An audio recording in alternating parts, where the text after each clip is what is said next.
Well, happy October. I guess Green Day fans can finally wake up, but they have a really harsh reality to wake up to. The Bank of England recently pivoted from their interest rate hikes, and I wasn't surprised by that. I don't think it will be long before the Federal Reserve follows suit. And here's why. We have $30 trillion in national debt, and we're paying about $500 billion interest on the debt, which we can barely afford at the moment, right? Not to mention Social Security's coming problem with the baby boom generation. Not to mention a lot of people are resigning from paying those Social Security taxes, or you got a double whammy coming up fast. If you do the percentages, 446, to give you an idea of how much we can afford to spend on servicing the national debt, divided by, well, it's 30,000 billion that we owe on the debt, we can afford about 1.48% on debt service. Now, if you want to believe the BLS, that inflation is 8-9% year over year, which I find very hard to believe. Tell me one thing you could buy for 8%, just 8% more than last year, especially one necessity, right?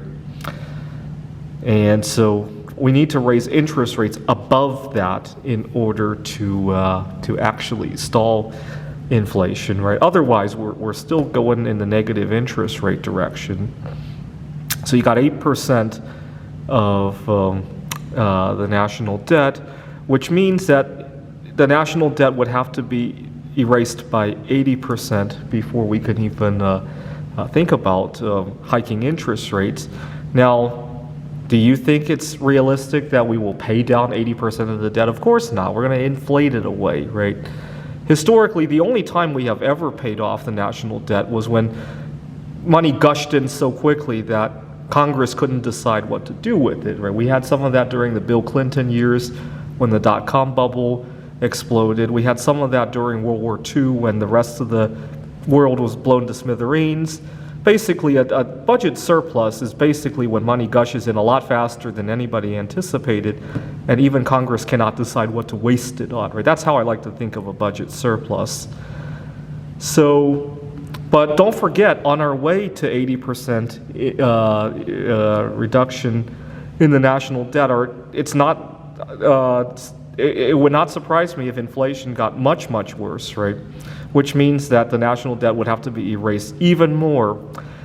So I won't be convinced that we will fight inflation until at least the percentage rate of the inflation that we need, or interest rates that we need, will allow debt service to be 1%, right? So for example, if inflation is 10%, then the national debt ought to be only 10% of the GDP, right? Otherwise, our interest is going to just kill us, right?